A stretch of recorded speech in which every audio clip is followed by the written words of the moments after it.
إن الدين عند الله الإسلام. الحمد لله الذي أبدع الأفلاك والأرضين، والصلاة والسلام على من كان نبيا وآدم بين الماء والطين، وعلى آله وأصحابه أجمعين. أما بعد، فأعوذ بالله من الشيطان الرجيم. بسم الله الرحمن الرحيم. فاسألوا أهل الذكر إن كنتم لا تعلمون. وقال تعالى في مقام آخر: يا أيها الذين آمنوا قوا أنفسكم وأهليكم نارا. صدق الله العظيم.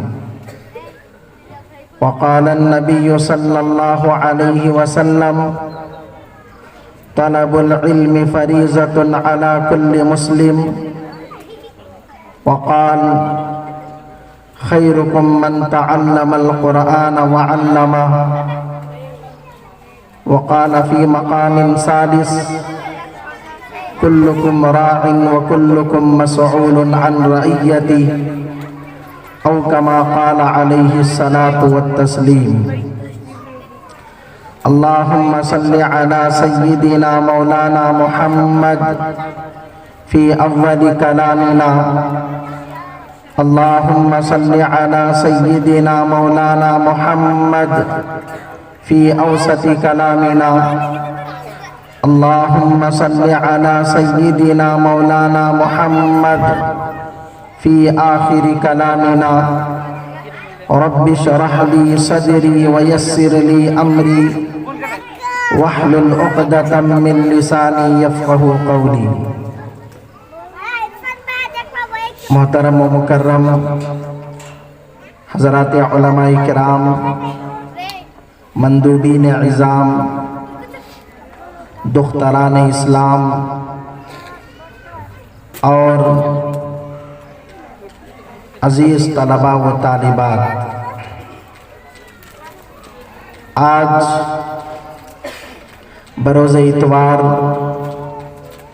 23 فروری سن 2025 عیسوی کو مکتب ابو سالم کا سالانہ انعامی اجلاس منعقد ہوا ہے، جس میں مکتب ابو سالم کے طلباء و طالبات نے اپنے مافی الضمیر کو ادا کیا، اپنا علمی مظاہرہ پیش کیا۔ ہونا تو یہ چاہیے تھا کہ میں ان طلباء و طالبات کی مجلسوں میں مکمل شرکت کرتا اور ان کے علمی مظاہرے کو دیکھتا اور سنتا، اور میری خواہش بھی یہی تھی، لیکن سفر کی سواریوں کی تاخیر کی وجہ سے مجھے یہاں آنے میں تاخیر ہوئی، اور بالکل آخر مرحلہ مجھے دیکھنے اور سننے کا موقع ملا۔ لیکن آخر میں چند بچے جنہوں نے آ کر اپنا علمی مظاہرہ پیش کیا، ان 3-4 بچوں سے بھی اندازہ ہو گیا کہ مکتب کے ناظم رفیق محترم حضرت مولانا مفتی سلیم صاحب رحمانی قاسمی دامت برکاتہم نے ان طلباء پر کیسی محنت کی ہے۔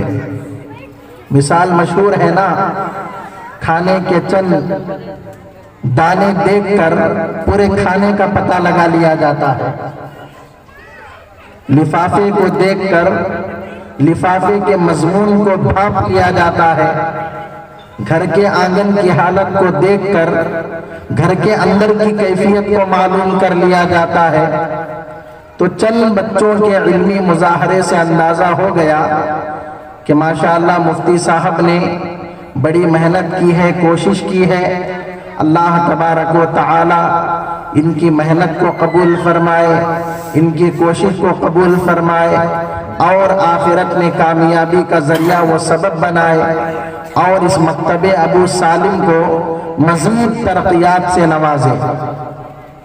محترم سامعین، میں نے خطبے میں 2 آیتیں پڑھی ہیں۔ پہلی آیت میں نے پڑھی فَاسْأَلُوا أَهْلَ الذِّكْرِ إِن كُنتُمْ لَا تَعْلَمُونَ، اور دوسری آیت میں نے پڑھی یا ایھا الذین آمنوا قوا انفسکم واہلیکم نارا، اور 2-3 حدیثیں میں نے پڑھی۔ انشاءاللہ ان 2 آیتوں پر اور جو حدیثیں میں نے پڑھی ہیں ان حدیثوں پر مجھے مختصر گفتگو کر کے اپنی بات ختم کرنا ہے۔ دنیا میں جتنی چیزیں ہیں یا جتنے افراد ہیں، ہر کسی کے حقوق ہیں ایک دوسرے پر۔ جیسے شوہر پر بیوی کے حقوق ہیں، بیوی پر شوہر کے حقوق ہیں، رشتہ داروں کے رشتہ داروں پر حقوق ہیں، اولاد کے والدین پر حقوق ہیں، والدین پر اولاد کے حقوق ہیں، تو بہت سارے ایک دوسرے پر حقوق ہیں۔ تو والدین پر اولاد کے کچھ حقوق ہیں۔ حضرات علماء نے ان حقوق کو جمع کیا کہ والدین کے اوپر اولاد کے کیا کیا حقوق ہیں، تو تقریباً 40 کی تعداد میں وہ فہرست بنتی ہے کہ والدین پر اولاد کے سلسلے میں یہ ذمہ داریاں ہیں، اور اس میں بعض ذمہ داریاں فرض کا درجہ رکھتی ہیں اور بعض ذمہ داریاں واجب کا درجہ رکھتی ہیں اور بعض ذمہ داریاں سنت اور مستحب کا درجہ رکھتی ہیں۔ تو آج میں جو اہم ذمہ داریاں ہیں والدین کے اوپر اولاد کے سلسلے میں، بچوں کے سلسلے میں، اسے بیان کروں گا۔ والدین کے اوپر سب سے پہلا حق جب اولاد ہو جائے وہ کیا ہے کہ بچہ یا بچی ہونے کے بعد اسے پاک و صاف کر کے اس کے ایک کان میں اذان دے اور دوسرے کان میں اقامت کہے۔ یہ پہلا حق ہے، ایک کان میں اذان دینا اور دوسرے کان میں اقامت کہنا۔ اور یہ اذان اور اقامت بچے کا یا بچی کا والد دے تو بہتر ہے۔ عموماً کیا ہوتا ہے، بچے پیدا ہو جاتے ہیں، اب والد صاحب جو ہے امام صاحب کو یا مؤذن صاحب کو تلاش کرتے پھرتے ہیں کہ امام صاحب کہاں ہیں، مؤذن صاحب کہاں ہیں۔ کبھی بچے رات میں پیدا ہو جاتے ہیں تو اب راتوں میں فون کیا جاتا ہے، ارے بھائی اتنی استعداد اور اتنی صلاحیت پیدا کرو کہ ہم اپنے بچوں کے کان میں اذان دے سکیں، اپنے بچوں کے کان میں ہم اقامت کہہ سکیں۔ کیا اتنی صلاحیت ہم اپنے اندر پیدا نہیں کر سکتے؟ ہر دن 5 دفعہ ہم مؤذن صاحب سے اذان سنتے ہیں، اقامت سنتے ہیں، تو کبھی غور سے ہم اذان کو سنیں، اقامت کو سنیں۔ موبائل ہمارے پاس موجود ہے، حرمین شریفین کی اذانیں اور وہاں کی اقامت ہم سنیں، مشق کریں، پریکٹس کریں اور اتنی صلاحیت ہم اپنے اندر پیدا کریں۔ اگر ہمارے گھروں کے اندر بچے پیدا ہوں تو ہمارے بچوں کے کان میں ہم اذان دے سکیں۔ جب آپ کا بچہ بڑا ہوگا، بچی بڑی ہوگی، وہ فخر سے کہہ سکیں میرے کان میں اذان دینے والے کوئی اور نہیں، میرے والد صاحب ہیں، میرا باپ ہے، بچے فخر سے کہہ سکیں۔ لیکن یہ ہوتا نہیں ہے۔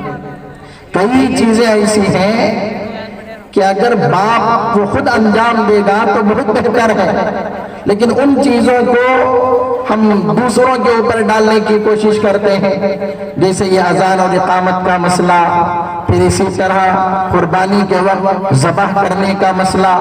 ابھی آپ کا جانور ہے، آپ خود اپنے ہاتھوں سے ذبح کریں، اس وقت بھی جو ہے مؤذن صاحب کو تلاش کرتے پھرتے ہیں، مولوی صاحب کو تلاش کرتے پھرتے ہیں۔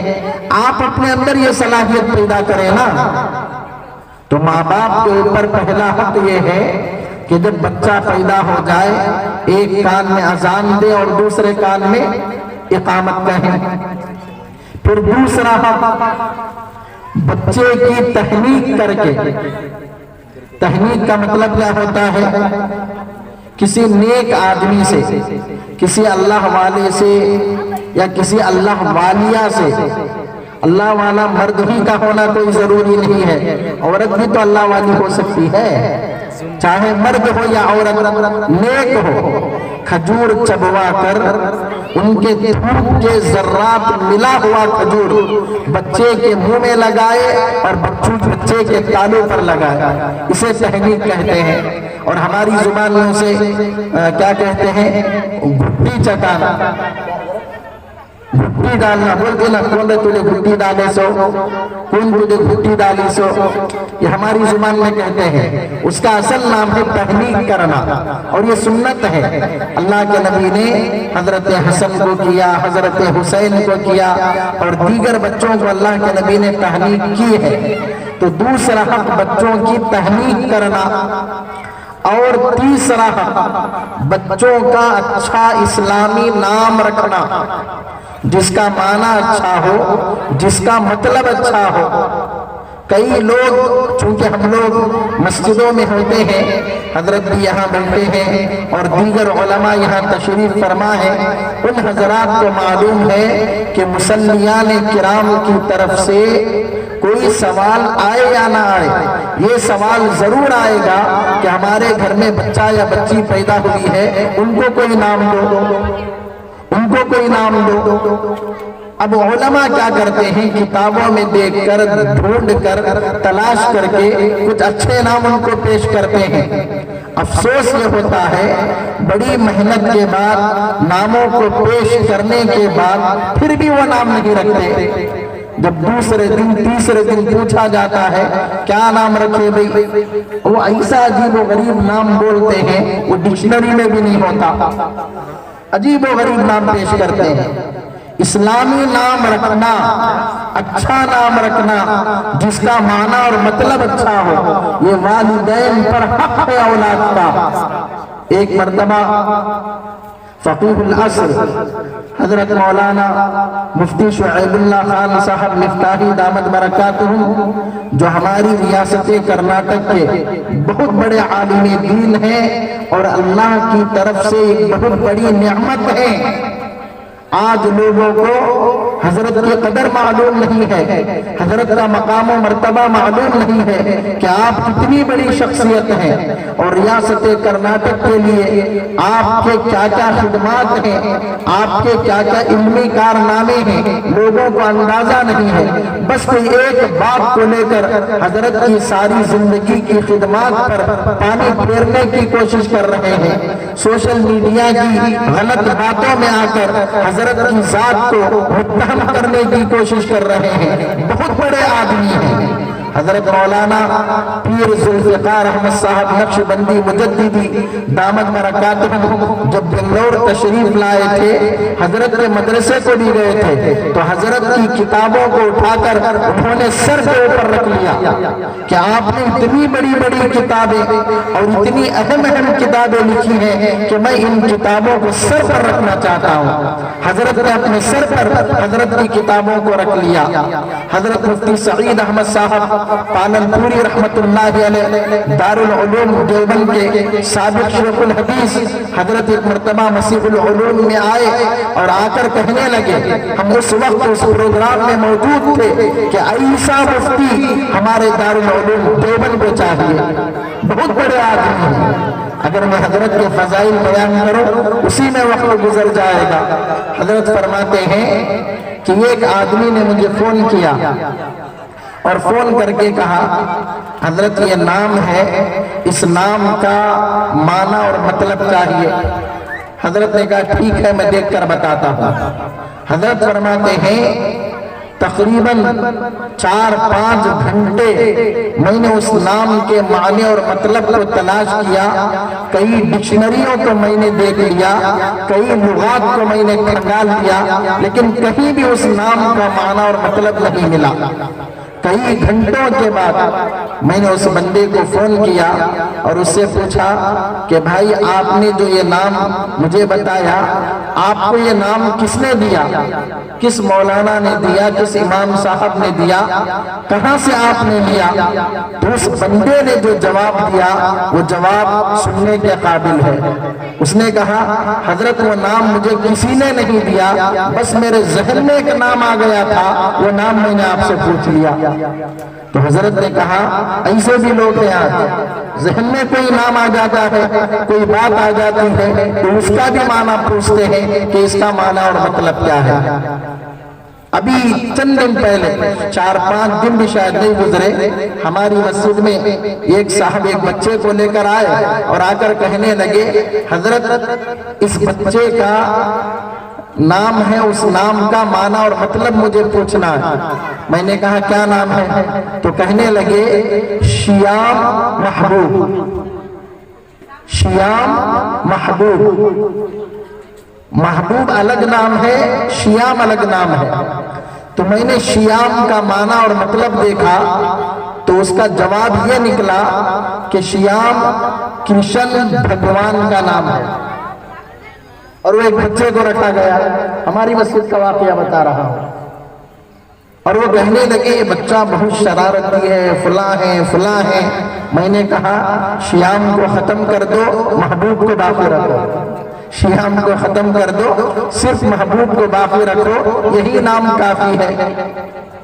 تو ایسے ایسے بھی نام آج رکھ رہے ہیں. جب ہم نام دیتے ہیں تو لوگ کہتے ہیں حضرت کوئی لیٹسٹ نام بولو, کوئی ماڈرن نام بولو, کوئی نیا نام بولو. ارے بھی لیٹسٹ نام, ماڈرن نام, نیا نام کہاں سے ہم لے کر آئیں گے؟ ہم وہی نام بتائیں گے جو کتابوں میں موجود ہوں گے, جو قرآن و حدیث میں موجود ہوں گے, جو حضرات انبیاء کے ہوں گے, جو حضرات صحابہ کے ہوں گے, جو حضرات اولیاء کے ہوں گے, جو حضرات صحابیات کے ہوں گے. جس کا معنی اور مطلب اچھا ہوگا وہی نام بتائیں گے. اس کے علاوہ اپنے گھر سے ہم کون سا نام آپ کو دے سکیں گے؟ نام اچھا رکھنا ضروری ہے, اس کی کئی وجوہات ہیں. ایک وجہ تو یہ ہے کہ کل قیامت کے دن اللہ تبارک و تعالی جب حساب و کتاب کے لیے بلائے گا تو نام لے لے کر بلائے گا. حضرات علماء نے لکھا ہے کہ اللہ نام لے لے کر بلائے گا. تو قیامت کے دن جہاں سب موجود ہوں گے, حضرت آدم سے لے کر سب سے آخری انسان تک سارے لوگ وہاں ہوں گے, نام لے لے کر بلایا جائے گا. نام اچھا ہوگا کوئی مسئلہ نہیں ہوگا, اگر نام غلط سلط ہوگا, ایسا ویسا ہوگا, معنی اور مطلب غلط ہوگا تو آخرت میں یوم محشر میں وہاں بھی شرمندگی ہوگی, وہاں بھی رسوائی ہوگی. لوگ سب کہیں گے یہ کیسا نام ہے, یہ کون سا نام ہے, وہاں بھی شرمندگی ہوگی. یہ تو آخرت کا مسئلہ. اور حضرات علماء نے لکھا ہے نام اچھا رکھو گے بچے کے اوپر اچھے اثرات پڑیں گے, نام ایسا ویسا رکھو گے بچے کے اوپر غلط اثرات پڑیں گے. ناموں کا بھی اثر ہوتا ہے. آپ کہیں گے وہ کیسے؟ آگ کو آپ چھوڑیں گے, آگ جلائے گی نہیں جلائے گی, آگ کا اثر ہوتا ہے. برف کو آپ پکڑیں گے, ٹھنڈک محسوس ہوگی نہیں ہوگی؟ ضرور ہوگی. تو جب آگ کا اثر ہوتا ہے, برف کا اثر ہوتا ہے, گرمی اور ٹھنڈی کا اثر ہوتا ہے, تو نام کا اثر نہیں ہوتا, ناموں کا بھی اثر ہوتا ہے. امام اعظم ابو حنیفہ رحمۃ اللہ علیہ کے زمانے میں ایک شیعہ نے, ایک رافضی نے, شیعہ یہ صحابہ کے دشمن ہوتے ہیں, رافضی یہ صحابہ کے دشمن ہوتے ہیں. ہم مسلمان جیسا کلمہ پڑھ کر مسلمان بنتے ہیں, شیعہ صحابہ کو گالیاں دے کر شیعہ بنتا ہے, صحابہ کی شان میں گستاخی کر کے شیعہ بنتا ہے. ہر صحابی حضرت صدیق اکبر سے لے کر سب سے آخری صحابی تک مومن ہے, عادل ہے, ہیں جنتی ہیں، لیکن یہ شیعہ صحابہ کی تقسیم کرتے ہیں، صحابہ کے گروپ بناتے ہیں، صحابہ کو صحابہ کی جماعت سے نکالتے ہیں، وہ ایک الگ عنوان ہے۔ تو ایک شیعہ نے صحابہ کی توہین کرنے کے لیے، صحابہ کی انسلٹ کرنے کے لیے اپنے دو گدھوں کے نام صحابہ کے نام پر رکھے۔ ایک گدھے کا نام رکھا ابو بکر اور ایک گدھے کا نام رکھا عمر فاروق، عزت کے لیے نہیں، صحابہ کی توہین کرنے کے لیے، صحابہ کی انسلٹ کرنے کے لیے۔ امام اعظم ابو حنیفہ کو خبر دی گئی کہ اس طرح ایک شیعہ نے کیا ہے، حضرت نے خاموشی اختیار کی۔ چند دنوں کے بعد حضرت کے پاس خبر آئی کہ حضرت اس شیعہ کو ان دو گدھوں میں سے ایک گدھے نے مار کر پیٹ پھاڑ دیا ہے، قربان جائے۔ امام اعظم ابو حنیفہ کی فراست پر امام اعظم ابو حنیفہ رحمت اللہ علیہ نے فرمایا، میں پورے یقین کے ساتھ کہتا ہوں جس گدھے نے مار کر اس کا پیٹ پھاڑا ہے وہ گدھا وہی ہوگا جس کا نام اس نے عمر فاروق رکھا تھا، عمر فاروق رکھا تھا۔ تحقیق کی گئی تو پتا چلا کہ وہ گدھا وہی تھا جس کا نام شیعہ کمبخت نے عمر فاروق رکھا تھا۔ جب ناموں کا اثر جانوروں پر ہو سکتا ہے، گدھوں پر ہو سکتا ہے، تو کیا انسانوں پر نہیں ہو سکتا؟ آدمیوں پر نہیں ہو سکتا؟ بچوں پر نہیں ہو سکتا؟ تو ماں باپ کا تیسرا حق کیا؟ بچوں کا اچھا نام رکھنا، اسلامی نام رکھنا، اور سب سے اہم اور بنیادی حقوق میں سے چوتھا، بچہ جب بولنے لگے حدیث پاک میں آتا ہے کہ اسے اللہ کا نام سب سے پہلے بولنا سکھاؤ۔ کیا بولنا سکھاؤ؟ بولو ذرا، اللہ کا نام بولنا سکھاؤ، سب سے پہلے لفظ اللہ بولنا سکھاؤ۔ آج ہم کیا کہتے ہیں، بچہ اگر کچھ بولنا شروع کرتا ہے اپنی توتلی زبان سے، ابو بولو بیٹا، امی بولو، دادا بولو، دادی بولو، نانا بولو، نانی بولو، نہیں تو ممی بولو، پپا بولو، یہ چیزیں ہم سکھانے کی کوشش کرتے ہیں۔ حدیث پاک میں آتا ہے جب بچہ بولنا شروع کرے اپنی توتلی زبان سے اسے اللہ کا نام بولنا سکھاؤ، لفظ اللہ اس کی زبان سے نکالنے کی کوشش کرو۔ پھر جب اللہ بولنا سیکھ جائے، اب ابا بھی بولنے کراؤ، امی بھی بولنے کراؤ، دادا اور دادی بھی بولنا کراؤ، نانا اور نانی بھی سکھاؤ، کوئی مسئلہ نہیں، لیکن پہلا لفظ اللہ اس کی زبان سے نکلے، اللہ اس کی زبان سے نکلے۔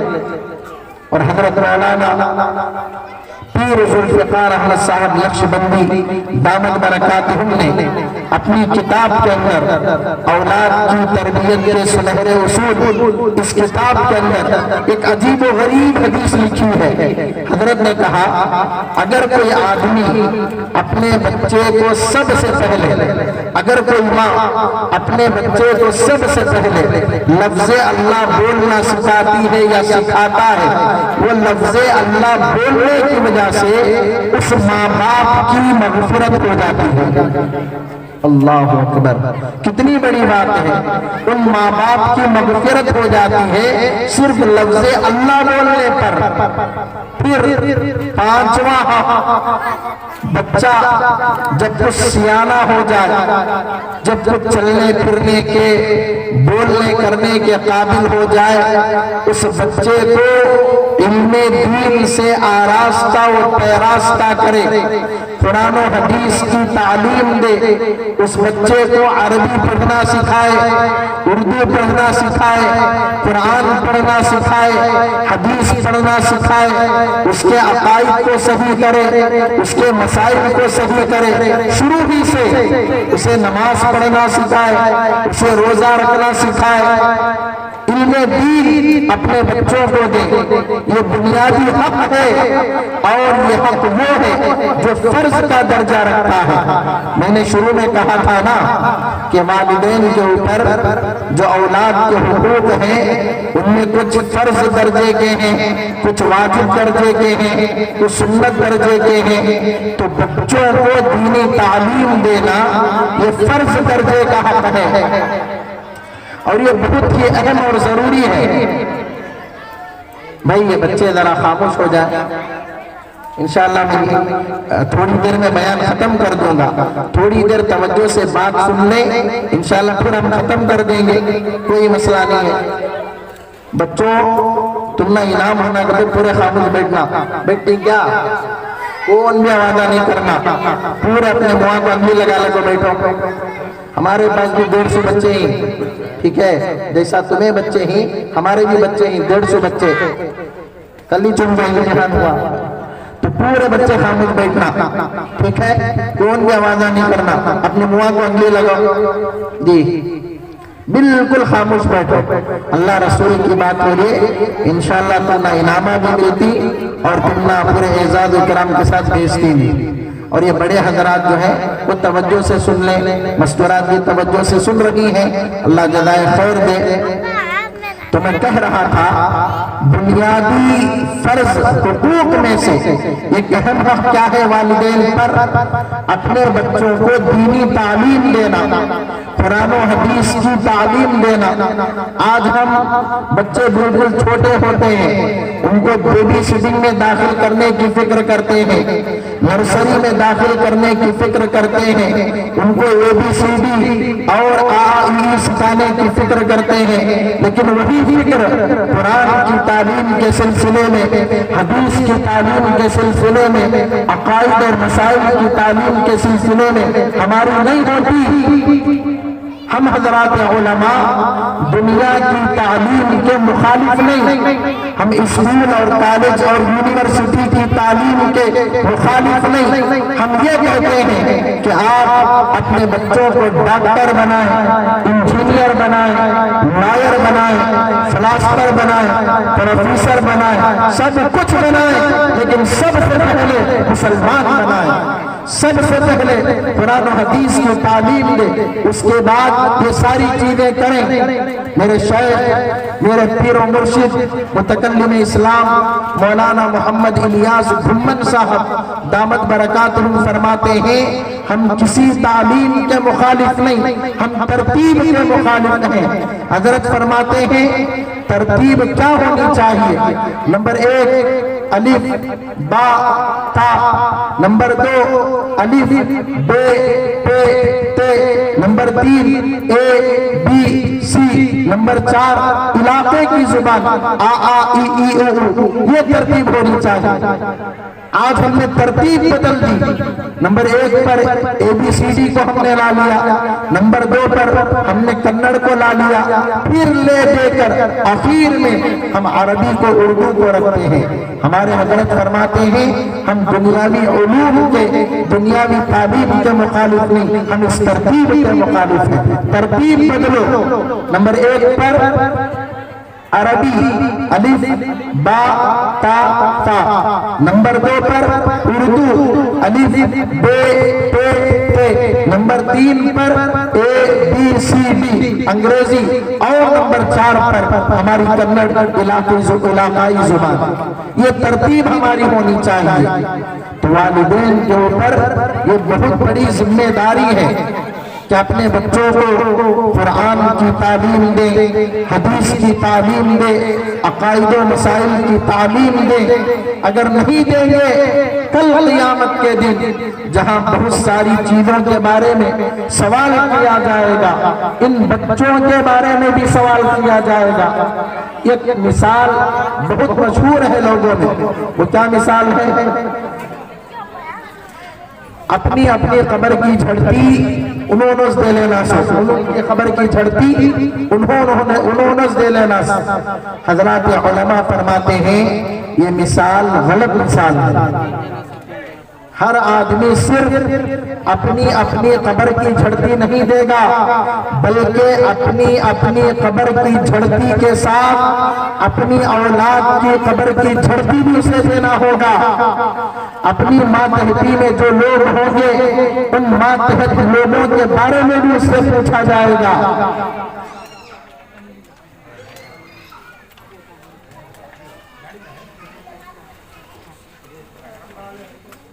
حدیث پاک میں اللہ کے نبی علیہ السلام نے فرمایا کلکم راع وکلکم مسئول عن رعیتی، ہر بڑے آدمی سے اس کے چھوٹے کے بارے میں سوال کیا جائے گا، بادشاہ سے، حاکم سے اس کی رعایا کے بارے میں سوال کیا جائے گا، شوہر سے بیوی کے بارے میں سوال کیا جائے گا، ماں باپ سے اولاد کے بارے میں سوال کیا جائے گا، استاد سے شاگرد کے بارے میں سوال کیا جائے گا، شیخ اور پیر سے اس کے مرید کے بارے میں سوال کیا جائے گا، اونر سے اس کے خادم کے بارے میں سوال کیا جائے گا، یعنی بڑوں سے ان کے چھوٹے کے بارے میں سوال کیا جائے گا، پوچھا جائے گا کہ تم نے اپنے چھوٹوں کے ساتھ، اپنی ماتحتی میں رہنے والوں کے ساتھ کیا کیا؟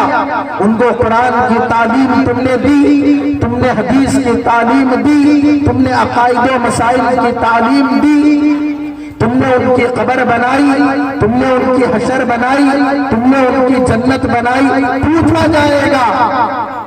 آدمی چھٹکارا نہیں پا سکے گا۔ اللہ کا قرآن ہے، 22واں پارہ ہے، سورۃ الاحزاب ہے، آیت نمبر 60 پر 7 اور 60 پر 8 ہے۔ اللہ فرماتا ہے قالوا ربنا انا اطعنا سادتنا وکبراءنا فاضلونا السبیل۔ کل قیامت کے دن جب اولاد کو اللہ تبارک و تعالی ان کے گناہوں کی وجہ سے، ان کی خطاؤں کی وجہ سے، ان کی نافرمانیوں کی وجہ سے، ان کی نمازیں چھوڑنے کی وجہ سے، ان کے روزے چھوڑنے کی وجہ سے، ان کے مسجدوں کو ویران کرنے کی وجہ سے، ان کے مدرسوں کو ویران کرنے کی وجہ سے، ان کے سود کھانے کی وجہ سے، ان کے بڈی کھانے کی وجہ سے، ان کے فلمیں دیکھنے کی وجہ سے، ان کے گانے سننے کی وجہ سے، ان کے داڑھی منڈانے کی وجہ سے، ان کی بے حیائی کی وجہ سے اور بھی بہت ساری گناہوں کی بنیاد پر اللہ جب ان کو جہنم میں ڈالنے کا فیصلہ سنائے گا، اولاد اللہ سے کہے گی اے اللہ تو ہمیں جہنم میں ڈال رہا ہے، تو ہمیں دوزخ میں ڈال رہا ہے، ٹھیک ہے ہم نے گناہ کیے ہیں، ہم نے غلطیاں کی ہیں، ہم نے خطائیں کی ہیں، ہمیں جہنم میں ڈال دے، لیکن اے اللہ ہماری یہ بات بھی سن لے، ہم نے وہی کیا ہے جو ہمارے بڑوں نے کیا ہے، ہم نے وہی کیا ہے جو ہم نے ہمارے بڑوں کو کرتے ہوئے دیکھا ہے۔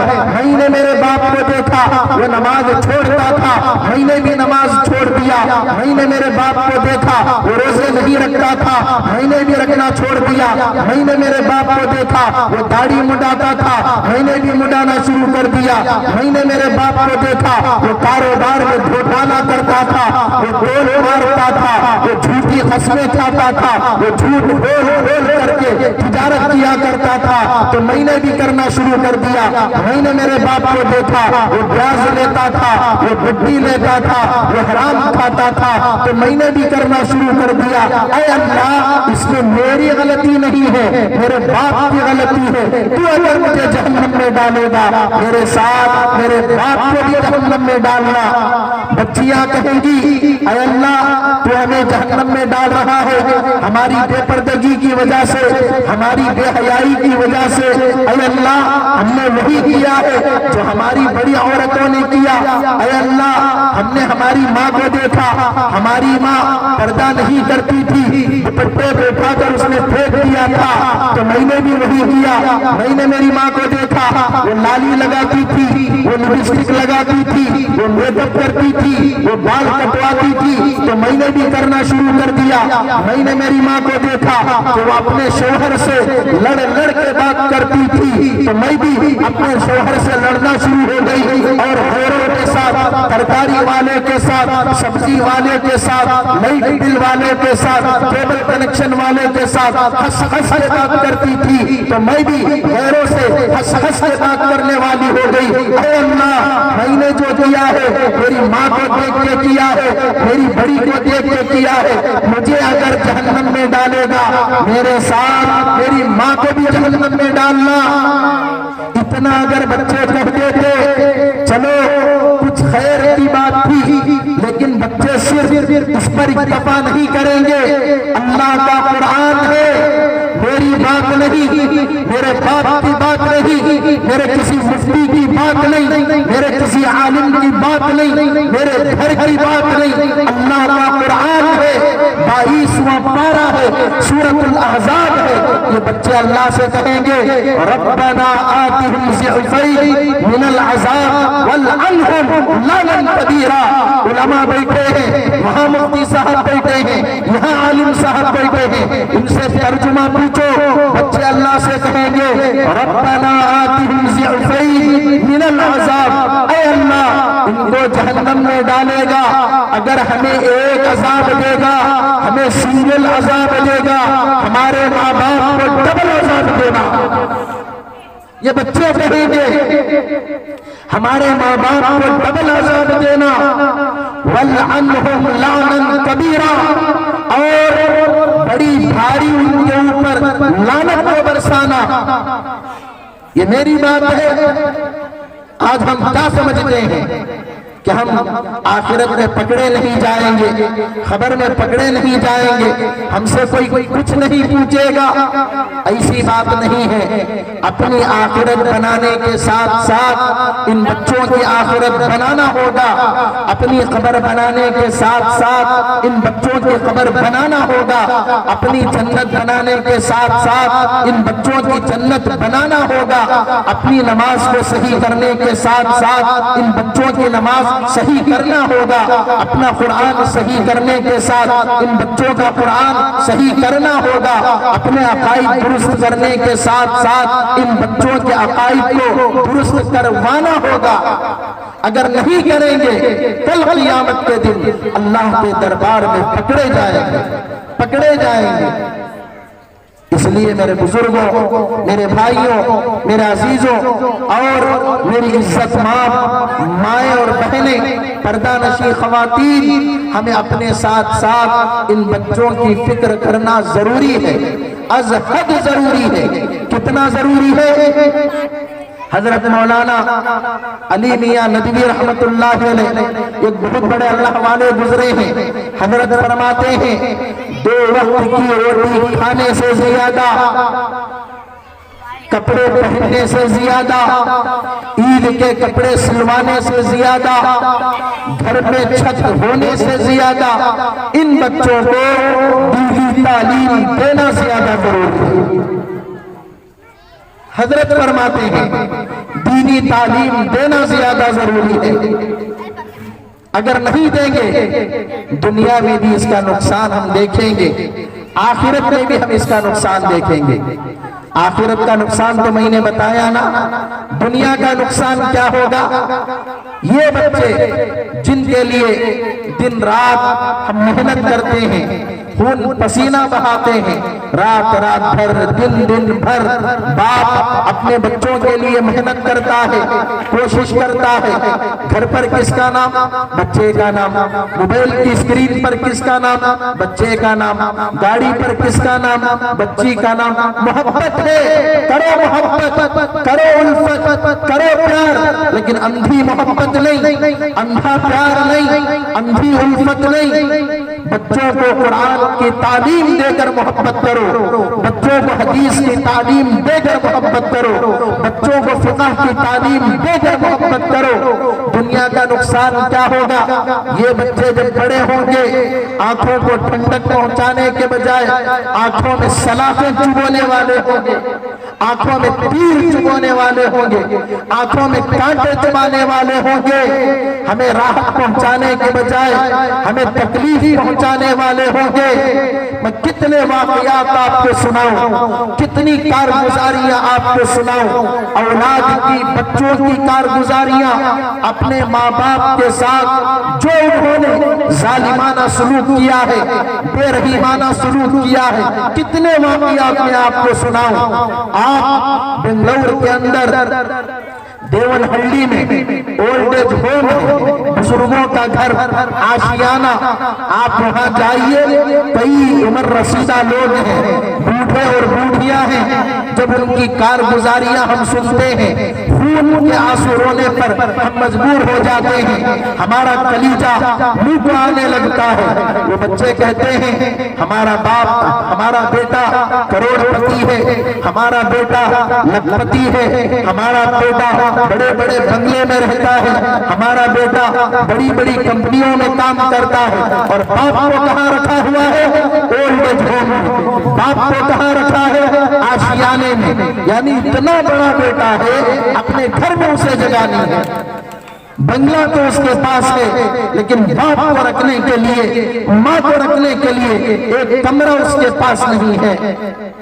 آج کی حالت میں آپ کو بتا رہا ہوں، قریب میں منڈیا کا علاقہ ہے نا، بنگلور اور میسور کے درمیان، منڈیا کے اندر ایک بیٹی، سگی بیٹی، اپنی ماں کو بلڈنگ کے تیسرے اپٹیر پر، تیسرے فلور پر ایک کمرے میں رکھتی ہے اور اپنی سگی ماں سے کرایہ لیتی ہے، سگی بیٹی، اور تیسرے فلور میں اپنی ماں کو رکھتی ہے، اور وہ ماں ٹیچر ہے، اسکول پڑھاتی ہے، تو اس سے بھی 2500 روپے یا 3000 روپے کرایہ لیتی ہے، بھاڑا لیتی ہے۔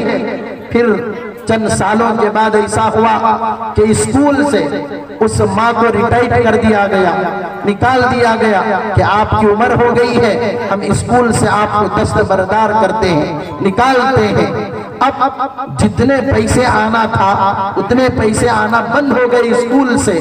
اب سگی بیٹی اپنی سگی ماں کو اپنے گھر سے نکالتی ہے اور روڈ پر لے کر آتی ہے۔ یہ کوئی سنی سنائی بات نہیں، آنکھوں دیکھا واقعہ ہے، آنکھوں دیکھی بات ہے۔ تو آج بچے اپنے ماں باپ کے ساتھ ایسا ظالمانہ سلوک اپنا رہے ہیں۔ یہ کیوں ہوتا ہے کہ ہم نے ان بچوں کو دین کی تعلیم نہیں دی، ہم نے ان بچوں کو قرآن و سنت کی تعلیم نہیں دی، ہم نے ان بچوں کو ماں باپ کے ادب کے بارے میں تعلیم نہیں دی، ہم نے ان بچوں کو بڑوں کے ادب کے بارے میں تعلیم نہیں دی۔ اگر ہم دے دیتے تو ایسے واقعات پیش نہ آتے، ایسے واقعات پیش نہ آتے۔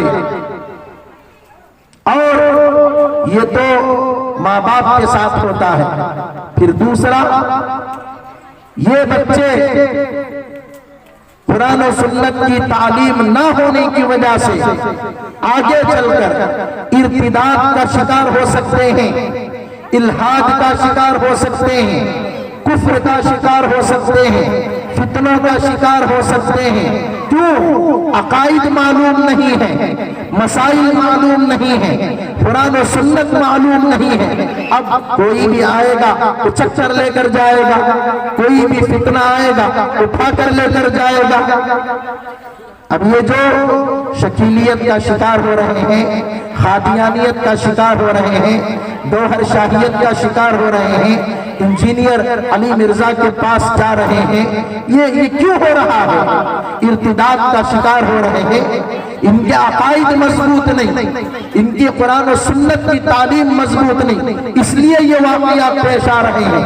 ہمارے ہندوستان میں، ہمارے ملک میں 3 سال کی رپورٹ حضرات علماء نے پیش کی، 2018، 2019، 2020، صرف ان 3 سالوں کے اندر ہمارے ملک میں 1.5 لاکھ مسلمان لڑکیاں ارتداد کا شکار ہوئی ہیں، غیروں کے حوالے ہوئی ہیں۔ اسلام کو چھوڑا ہے۔ 3 سالوں کے اندر میرے پاس کتاب موجود ہے، میرے پاس رپورٹ موجود ہے، میرے پاس دلیل موجود ہے، میں دکھانے کے لیے آپ کو تیار ہوں۔ آپ سوچئے 2018 سے پہلے کتنے سال گزرے ہیں، آزادی سے حساب لگا لیجئے۔ 2020 کے بعد 21، 22، 23، 24، 25 چل رہا ہے، تو اس سے پہلے کتنی لڑکیاں مرتد ہوئی، اور 2020 کے بعد اب تک کتنی لڑکیاں مرتد ہوئی؟ آپ اندازہ کر سکتے ہیں 1.5 لاکھ مسلمان بچیاں غیروں کے حوالے ہوئی ہیں۔ ہم سوچتے ہیں ہماری مسجدیں ہیں، ہمارے مدرسے ہیں، ہمارے مکتب ہیں، ہماری خانقاہیں ہیں، دعوت و تبلیغ کا نظام ہے، فلاں ہے فلاں ہے فلاں ہے، دین کا کام ہو رہا ہے، ہم مطمئن ہو کر بیٹھے ہیں۔ لیکن اندرونی طور پر باطل فرقے والے، باطل فتنے والے کیسی محنت کر رہے ہیں، کیسی کوشش کر رہے ہیں، اور ہمارے بچوں کو، ہماری بچیوں کو، ہمارے نوجوانوں کو، ہماری نوجوان بچیوں کو کیسا اچک رہے ہیں، ہمیں اس کا اندازہ نہیں۔ ابھی 1 مہینہ یا 2 مہینے پہلے کی بات ہے، سوشل میڈیا کے اوپر یہ ویڈیو بہت وائرل ہوئی، اس نے بہت نشر کیا۔ وہ ویڈیو کیا ہے؟ یہ غیر مسلم نوجوان ترون نام کا گلے میں اپنے گیرو کلر کا پٹا ڈال کر کھڑا ہوا ہے، ایک طرف حجاب برقع پہن کر ایک مسلمان لڑکی کھڑی ہے، دوسری طرف ایک مسلمان لڑکی حجاب اور برقعے کے ساتھ کھڑی ہوئی ہے۔ ایک کا نام ثنا منصوری ہے، دوسری کا نام فضا ہے۔ ایک کا نام ثنا ہے، دوسری کا نام فضا منصوری ہے۔ بیچ میں یہ غیر مسلم نوجوان کھڑا ہوا ہے، بٹ لگا کر انٹرویو لینے والا نیوز اینکر اس سے سوال کرتا ہے یہ کون ہے، تو وہ دونوں مسلمان لڑکیاں جواب دیتی ہیں کہ یہ ہمارے ہسبینڈ ہیں، یہ ہمارے شوہر ہیں۔ مسلمان بچیاں، نیوز اینکر پوچھتا ہے تمہارا دھرم الگ ہے، اس کا دھرم الگ ہے، تمہارا مذہب الگ ہے، اس کا مذہب الگ ہے، کیسے زندگی گزرتی ہے، کیسے تمہارا گزر بسر ہوتا ہے؟ مسلمان بچیاں جواب دیتی ہیں محبت میں، عشق میں دھرم دیکھا نہیں جاتا، محبت میں مذہب نہیں دیکھا جاتا۔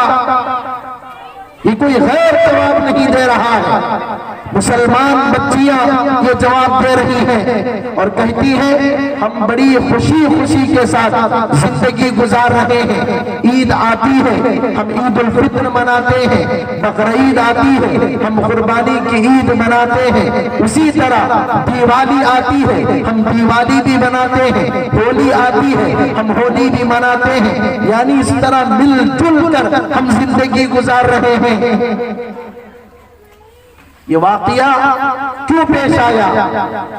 ان بچیوں کو اگر صحیح قرآن و حدیث کی تعلیم ملی ہوتی، ان کے عقائد صحیح ہوتے، ان کا ایمان صحیح ہوتا، مجھے بتائیے یہ مرنا گوارا کر لیتی، لیکن ایمان کو چھوڑنا گوارا نہ کرتی، ایمان کو چھوڑنا گوارا نہ کرتی۔ آپ نے حضرت آسیہ کا، حضرت مشاطہ کا واقعہ نہیں سنا؟ فرعون ظالم کے محل میں انہوں نے فرعون کے ظلم کو برداشت کر لیا، سہ لیا، مر گئی، لیکن ایمان کو نہیں چھوڑا، ایمان کو اپنے دامن سے انہوں نے جانے نہیں دیا۔ فرعون نے کہا تمہارا انجام بہت برا ہوگا، انہوں نے کہا فَاقْضِ مَا أَنْتَ قَاضٍ إِنَّمَا تَقْضِي هَٰذِهِ الْحَيَاةَ الدُّنْيَا، تو جو چاہے کر لے، ہم ایمان سے پیچھے ہٹنے والے نہیں۔ آئے دن ارتداد کی خبریں ہم سن رہے ہیں، الحاد کی خبریں ہم سن رہے ہیں۔ ابھی چند دن پہلے ایک ویڈیو ہمارے پاس آئی کہ ایک مسلمان لڑکی ایک مندر میں بیٹھی ہوئی ہے، ویڈیو بنا رہی ہے اور کہہ رہی ہے کہ میں پورے ہوش و حواس کے ساتھ بغیر کسی دباؤ کے اسلام کو چھوڑ رہی ہوں اور سناتن دھرم کو قبول کر رہی ہوں۔ علل اعلان یہ ویڈیو بناتی ہے، پھر یہ غیر مسلم کے ساتھ شادی کرتی ہے، 7 پھیرے لگاتی ہے، پوجا کرتی ہے، آرتی اتارتی ہے، اور سب ویڈیو میں دکھا رہی ہے۔ اور ایک شبنم شیخ کے نام سے سوشل میڈیا پر ایک اکاؤنٹ ہے، شبنم شیخ، یہ مسلمان کا نام ہے، غیر کا نام ہے، مسلمان کا نام ہے۔ آپ اٹھا کر دیکھیے سوشل میڈیا، ہر آئے دن آپ کو ایسی ویڈیوز بنائے گی، کبھی مندر کو جاتے ہوئے ویڈیو بنا رہی ہے، کبھی کچھ کرتے ہوئے ویڈیو بنا رہی ہے، کبھی پوجا کرتے ہوئے ویڈیو بنا رہی ہے، کبھی آرتی اتارتے ہوئے ویڈیو بنا رہی ہے، کبھی نام لگاتے ہوئے ویڈیو بنا رہی ہے، اور کہتی ہے کہ مجھے یہ سب چیزیں کرنے میں بڑا مزہ آتا ہے، مجھے بڑا اچھا لگتا ہے۔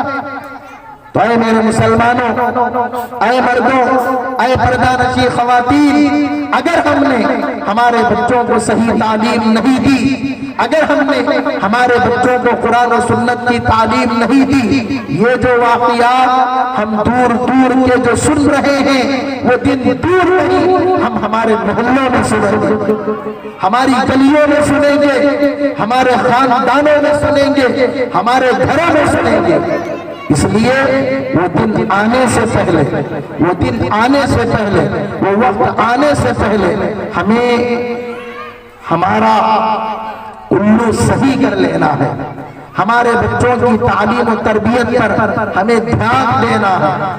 اور یہ جو مکاتب ہیں، یہ جو مدرسے ہیں، یہ معمولی نہیں ہیں۔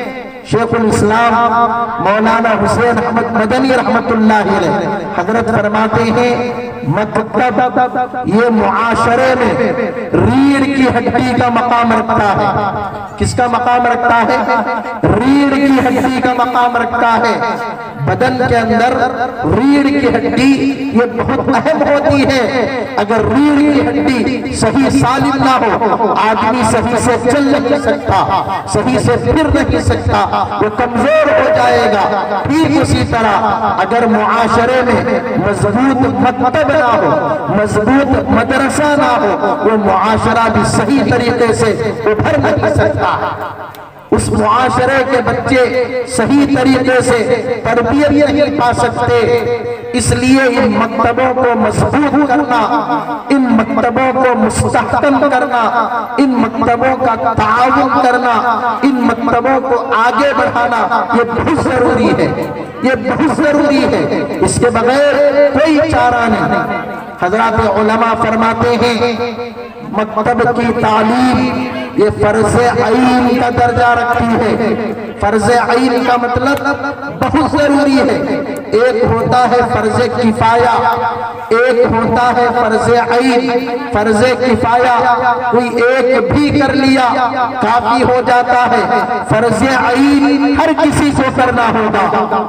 ہر مسلمان عاقل و بالغ مرد و عورت پر فرائض کی تعلیم حاصل کرنا ضروری، بچوں کو بنیادی تعلیم دینا ضروری۔ مکتب یہ فرض عین کا درجہ رکھتا ہے، فرض عین کا درجہ رکھتا ہے۔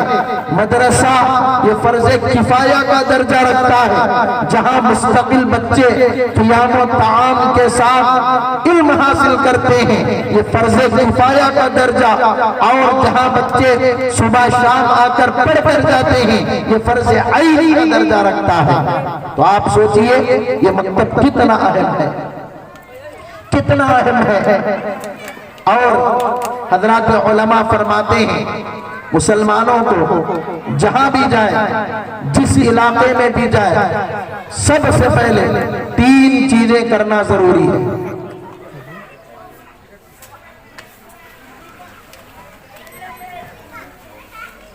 کتنی چیزیں؟ 3 چیزیں کرنا ضروری ہے۔ نمبر 1، نماز پڑھنے کے لیے مسجد کا یا کسی عبادت خانے کا انتظام کرنا۔ نمبر 1 سب سے پہلے۔ ہمارے نبی جب مدینے کو گئے تو سب سے پہلے ہمارے نبی نے کیا کام کیا؟ مسجد نبوی کی بنیاد ڈالی، سب سے پہلا کام۔ تو مسلمان جہاں بستے ہوں، جہاں رہتے ہوں، سب سے پہلا کام مسجد یا کوئی مصلی یا کوئی عبادت خانہ، دوسرا کام اپنے بچوں کی تعلیم و تربیت کے لیے کسی مکتب اور مدرسے کا انتظام کرنا جہاں ہمارے بچے جا کر تعلیم و تربیت پا سکیں، یہ دوسرا اہم کام۔ تیسرا اہم کام اپنے مرحومین کے لیے، اپنے مرنے والوں کے لیے قبرستان کا انتظام کرنا۔ یہ تین کام سب سے پہلے مسلمانوں کو کرنے ہیں۔ نمبر 1 مسجد یا مصلی کا انتظام، نمبر 2 مدرسے یا مکتب کا انتظام، نمبر 3 مرحومین کے لیے قبرستان کا انتظام۔ یہ بہت ضروری ہے اور اس کی دلیلیں ہمارے پاس موجود ہیں۔ اللہ کے نبی علیہ السلام کے زمانے میں جتنے طبقے تھے، ہر طبقے کے لیے تعلیم کا نظام تھا۔ طبقے کتنے ہیں؟ 3 طبقے ہیں، مردوں کا طبقہ، عورتوں کا طبقہ، بچوں کا طبقہ۔ مردوں کے طبقے کے لیے صفہ چبوترے کا نظام اللہ کے نبی نے کیا تھا۔ مسجد نبوی میں صفہ چبوترے پر 70 سے لے کر 400 تک طلبہ کی تعداد رہا کرتی تھی۔ مردوں کے لیے نظام تھا۔ مستورات کے لیے اللہ کے نبی نے 4 شنبے کا بدھ کا دن متعین کیا تھا کہ 4 شنبے کے دن کسی ایک جگہ ساری مستورات جڑ جائیں، پردے میں بیٹھ جائیں اور ہمارے نبی بیان کرتے، مستورات سوالات کرتے، ہمارے نبی اس کا جواب دیتے۔ پھر تیسرا طبقہ بچوں کا۔ بچوں کے لیے اللہ کے نبی نے مکتب کا نظام کیا۔ مکتب کا نظام مطلب اللہ کے نبی نے کچھ پڑھے لکھے لوگوں کو متعین کیا کہ تمہارا کام ان بچوں کو پڑھنا لکھنا سکھانا ہے۔ کچھ قیدی آتے، ان قیدیوں کے پاس رہائی کے لیے، آزادی کے لیے مال نہ ہوتا، ہمارے نبی کہتے تم ہمارے بچوں کو پڑھنا لکھنا سکھا دو، ہم تمہیں آزاد کر دیں گے، ہم تمہیں رہا کر دیں گے۔ اس طرح ہمارے نبی نے مردوں کی تعلیم کا نظام کیا، عورتوں کی تعلیم کا نظام کیا، بچوں کی تعلیم کا نظام کیا۔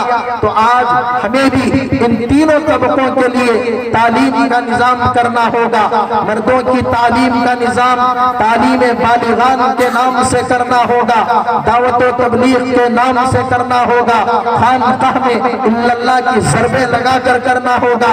مستورات کی تعلیم کا نظام تعلیم نسوان سے کرنا ہوگا، مستورات کے اجتماعات کے نام سے کرنا ہوگا، تعلیم بالغات کے نام سے کرنا ہوگا، اور ان بچوں کی تعلیم کا نظم مکتب کے نام سے اور مدرسے کے نام سے ہر مسجد میں اور ہو سکے ہر گلی گلی میں کرنا ہوگا، ہر گلی گلی میں کرنا ہوگا۔ تو یہاں کئی بڑے حضرات بیٹھے ہیں، اسٹیج پر بھی کئی حضرات بیٹھے ہیں، سارے حضرات ارادہ کرتے ہیں بولو بھائی یہ 3 مکتب بھی آپ شروع کریں، تعلیم بالغات، تعلیم نسوان اور یہ بچوں کے مکاتب اور مضبوط کریں۔ مفتی سلیم رحمانی صاحب نے مکتب ابو سالم شروع کیا ہے، 55 یا 60 بچے یہاں پڑھ رہے ہیں۔ آپ کوشش کریں 150 سے 200 بچے ان کے مکتب میں پڑھیں، اللہ ان کے مکتب کو مزید ترقیات سے نوازے، ان کے معاون بنے، ان کا ساتھ دینے والا بنے، آخرت کو بنائیں۔ دیکھو مکتب کے اوپر، مدرسے کے اوپر آپ جو پیسے لگا رہے ہیں یہ پیسے قرض ہیں، آپ قرض دے رہے ہیں، یہ قرض آپ کو واپس کہاں ملے گا؟ آخرت میں ملے گا۔ آخرت کے بینک میں، آخرت کے اکاؤنٹ میں آپ اپنے پیسے جمع کر رہے ہیں، آپ کے پیسے ضائع نہیں ہو رہے ہیں، آپ دیگر جگہوں پر لگاتے ہیں، یہاں بھی کچھ لگائیں، یہاں بھی کچھ لگائیں، ان کا ساتھ دیں، ان کا تعاون کریں۔ انشاءاللہ تعالی یہ چھوٹے چھوٹے بچے، یہ چھوٹی بچیاں آگے چل کر امت کا مستقبل بنیں گے، امت کے رہبر بنیں گے، امت کے رہنما بنیں گے، امت کو سنبھالنے والے بنیں گے، تو سارے حضرات کریں گے۔ تو یہ چند چھوٹی موٹی بے ترتیب باتیں تھیں جو میں نے آپ حضرات کے سامنے پیش کی ہیں، تو ان چیزوں کا اہتمام کریں اور اپنے بچوں کو گناہوں سے خطاؤں سے بچائیں، بالخصوص موبائل کی نحوست سے بچائیں، موبائل کی نحوست سے بچائیں، بچوں کو تعلیم پر آمادہ کریں۔ موبائل کی مصیبت سے میں ہزار بار کہتا ہوں، موبائل کی مصیبت سے بچائیں، موبائل کی مصیبت سے بچائیں۔ آج اکثر و بیشتر 99% گناہ موبائل کی وجہ سے ہو رہے ہیں، موبائل کی وجہ سے ہو رہے ہیں۔ تو آج کے دور میں ان بچوں کو موبائل سے بچانا بے حد ضروری ہے، بے حد ضروری ہے۔ تو موبائل سے بچائیں، ان بچوں اور بچیوں کو مدرسے کی طرف روانہ کریں، مکتب کی طرف روانہ کریں۔ امید ہے کہ انشاءاللہ تعالی ان باتوں پر عمل کیا جائے گا۔ اللہ تبارک و تعالی مجھے بھی عمل کی توفیق نصیب فرمائے، آپ حضرات کو بھی عمل کی توفیق نصیب فرمائے، آمین۔ وآخر دعوانا ان الحمدللہ رب العالمین۔ صل على سيدنا محمد، اللهم صل على سيدنا